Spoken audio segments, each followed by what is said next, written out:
Supreme court का हुक्म ना मानने के ऐलान के साथ वफाकी जो वज़ीर दाखिला साहब हैं उन्होंने खुली धमकियां भी दी हैं। आप क्या समझते हैं कि जो रिवायात कायम की जा रही हैं, मतलब इनका मुस्तकबिल में क्या नतीजा निकलेगा? ये क्या सेट किया जा रहा है ट्रेंड? अब इस तरह तो कोई भी हुकूमत हो वो अपनी मनमानी करती रहेगी, कानून के साथ खेलती रहेगी।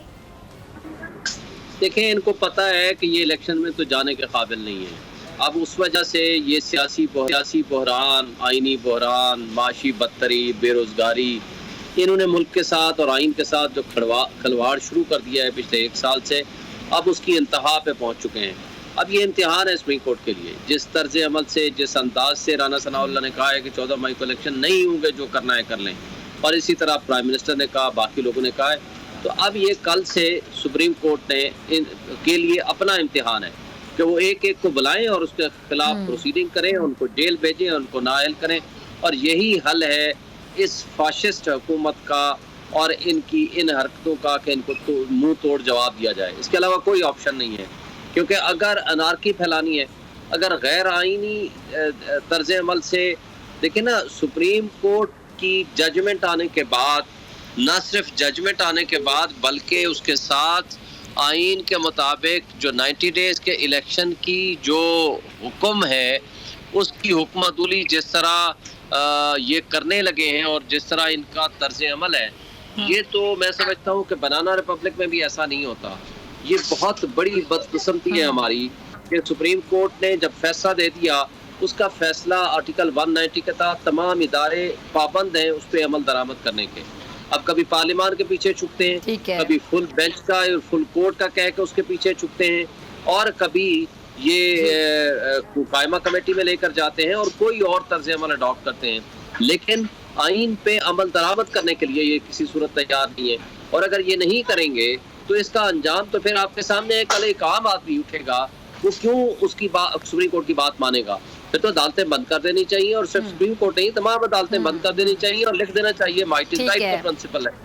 तो ये जो कॉन्स्टिट्यूशन को मुअत्तली करने के मुताबिक है, तो ये जो इनकी हरकतें हैं, बहुत मैं समझता हूँ कि इस पे सुप्रीम कोर्ट को सख्त एक्शन लेना चाहिए।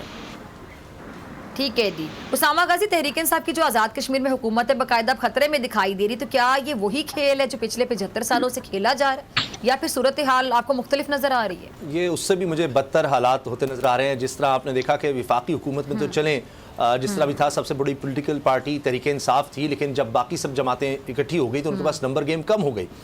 लेकिन यहाँ तो खेल ही उलट है। यहाँ तो तहरीक इंसाफ आज़ाद कश्मीर में क्लियर मेजॉरिटी में है, और वहाँ पर जोड़ तोड़ करना ही बड़ा ख़तरनाक है, और इसके इंटरनेशनल डायनामिक्स भी हैं। हमारी एक पोजीशन है, प्रिंसिपल स्टांस है हमारा यूएन में आज़ाद कश्मीर के हवाले से, और उसमें गिलगित बल्तिस्तान भी शामिल है। अब हम अभी हमारे ब्यूरो चीफ सदीक जान ने भी खबर दी है कि अगली बारी अब गिलगित बल्तिस्तान के वज़ीर आला की है। कि पहले यहाँ आप देखें, आज़ाद कश्मीर में वज़ीर आज़म साहब, ठीक है, वो एक कानूनी पहलू है और अदालत के अहकाम थे, उसकी वजह से नाअहली उनकी हुई, लेकिन उसके बाद जो खेल खेला जा रहा है, इसके बड़े खतरनाक रिपरकशंस हो सकते हैं। भारत तो बैठा हुआ है पहले ही कि हमें कोई इस तरह का मौका मिले, कि हम कहते हैं कि यहां पर यूएन के तहत प्लेबिसाइट होना चाहिए, लेकिन हम वहां की पॉलिटिक्स में जिस तरह से असरअंदाज होने की कोशिश कर रहे हैं, बाहर से उसको इन्फ्लुएंस करने की कोशिश कर रहे हैं, वहां पर लोटों की खरीदो फरोख्त हो रही है। लोगों ने जिनको मैंडेट दिया, अब वो आगे से चुराया जा रहा है। जिन्नात जिनके बारे में कह रहे हैं जी, नून लीग के वज़ीर आज़म साबिक, वो कह रहे हैं जी जिन्नात यहां पर काम कर रहे हैं। तो ये बड़ा खतरनाक खेल है। इससे मुल्क को बड़ा नुकसान होगा, हमारा जो इंटरनेशनल स्टांस है उसको भी नुकसान हो सकता है, और आज़ाद कश्मीर में लोग जो हैं फिर वो कहेंगे कि जी हमने तो जिनको वोट किया वो तो बिक गए, तो हम अब किस तरफ जाएं? तो ये इससे इदारों को भी बहुत नुकसान है, और मुझे लगता है कि हुकूमत सिर्फ शॉर्ट टर्म के लिए अपनी एक बहुत ही छोटी सोच रही है, जिसमें उनको अंदाजा नहीं है कि वो किस तरह आग से खेल रहे हैं, पूरे मुल्क को आग में झोंक रहे हैं, और इसमें वो खुद भी जलेंगे। ठीक है शोएब शाहीन साहब, पाकिस्तान की सबसे बड़ी अदालत और आइन दोनों के हुक्म को नज़रअंदाज किया जा रहा है, लेकिन बदकिस्मती से कह लें कि इन अदालतों के वो मुहाफिज जो सफ़े अव्वल में होते हैं, यानी वकला, अब वहाँ भी एक तकसीम दिखाई दे रही है। क्यों? देखें, ये तो मेजॉरिटी ऑफ दी लॉयर्स जो लीगल फर्टर्निटी के लोग हैं, वो सारे के सारे आइन और कानून के साथ और सुप्रीम कोर्ट के साथ खड़े हैं। लेकिन बदकिस्मती हमारी ये है कि हमारे यहाँ भी कुछ लोग ऐसे होते हैं जिनके मफादात वाबस्ता होते हैं, तो ज़ाहिर है उनको सुप्रीम कोर्ट का आइन के साथ खड़ा होना कबूल नहीं है और मंजूर नहीं है। तो नेचुरली फिर वहाँ डिफरेंस ऑफ ओपिनियन हुआ करता है, और वो आता भी है। तो आप देखें, परसों 15 तारीख को पूरे पाकिस्तान के تمام ٹاپ جورسٹ جو ہے نا وہ اکٹھے ہوئے. مجھے بھی وہاں تقریر کا موقع ملا جس میں سردار لطیف کھوسا، اعتزاز احسن، خواجہ احمد طارق نعیم اور اس طرح کے انور منصور سارے سینئر وکیل وہاں موجود تھے. تو یہ وہ لوگ ہیں جن کا irrespective of their political affiliations ان کی مختلف پولیٹیکل پارٹی سے تعلق ہے، لیکن وہ سب کے سب نے ایک فیصلہ کیا کہ جناب ہم آئین اور قانون کے ساتھ اور سپریم کورٹ کے ساتھ کھڑے ہیں.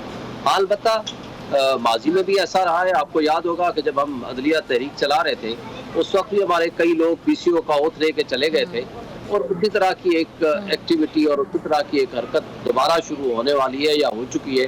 تو میں سمجھتا ہوں کہ یہ نہیں ہونا چاہیے. اس پہ کس کو اعتراض ہے کہ 90 ڈیز میں الیکشن نہیں ہونے چاہیے؟ یہ آئین کا تقاضا ہے. آئین کی عملداری کے لیے اگر جو بندہ آج اسٹینڈ نہیں کرے گا تو میں سمجھتا ہوں کہ وہ عدلیہ کے ساتھ اور آئین کے ساتھ نہیں کھڑا ہوا. تو تاریخ لکھ رہی ہے، ہر ایک کا اپنا اپنا رول لکھا جا رہا ہے. ایک جسٹس منیر نے نظریہ ضرورت کو ایجاد کیا تھا، اس کے نتیجے میں آپ دیکھیں 1956 کا جو آئین تھا وہ 58 میں ایبروگیٹ ہو گیا، ماشاء اللہ لگ گیا، اور اس کے بعد آپ چلتے چلاتے آپ کا ملک آدھا رہ گیا. تو یہ اگر ماضی کے جھروکوں میں دیکھیں تو تاریخ کسی کو معاف نہیں کرتی.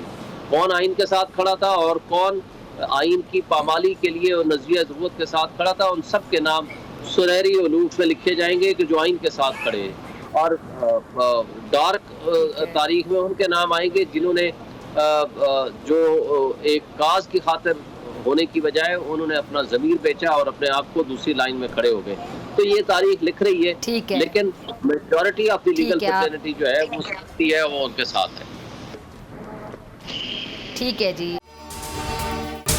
اگر آپ کو یہ ویڈیو پسند آئی تو سبسکرائب کریں اور بیل آئیکن پر کلک کریں. ہوائے نفس کی ہے حکمرانی، لٹیرا کر رہا ہے پاسبانی. بول نیوز کے مارکیٹنگ ہیڈ آکاش رام تاحال لاپتہ، تفتیشی ادارے جواب دینے سے قاصر. اہل خانہ پریشان، بیٹے کی جدائی میں ماں غم سے نڈھال. جو بچو ہندو پر آئے تھے جو کو پاکستانی، مجھے مہربانی کرے پنجو آکاش واپس کयो. حکومت سے بے قصور اور محب وطن بیٹے کی بازیابی کے لیے فریاد. آکاش رام کے اغوا کے خلاف اہل خانہ کی جانب سے سپریم کورٹ میں درخواست دائر. سپریم کورٹ کے چیف جسٹس عمر عطا بندیال سے آکاش رام کے اہل خانہ کی جلد سماعت کی استدعا. سمیع ابراہیم اور صدیق جان کی سپریم کورٹ کے باہر اہم پریس کانفرنس. ہمارے پاس اور کوئی آپشن نہیں رہا. ان کی فیملی بھی یہ بات کہہ رہی ہے کہ ہمیں یہاں پہ پارلیمنٹ اور سپریم کورٹ کے سامنے احتجاجی کیمپ لگا کے بیٹھنا چاہیے. چیف جسٹس پاکستان سے استدعا کر رہے ہیں کہ اس پیٹیشن کو لگیں اور جواب لیں ان اغواکاروں سے. مشکل کی اس گھڑی میں عالمی میڈیا نے بھی اٹھائی آواز. CNN، آج تک، انڈیا ٹوڈے، ٹائمز ناؤ سمیت عالمی میڈیا نے آکاش رام کے اغوا کے خلاف دیا بول کا ساتھ. اف کیا ظلم ہے، بول انصاف کا منتظر. سبسکرائب کریں اور بیل دبائیں تاکہ کوئی خبر رہ نہ جائے.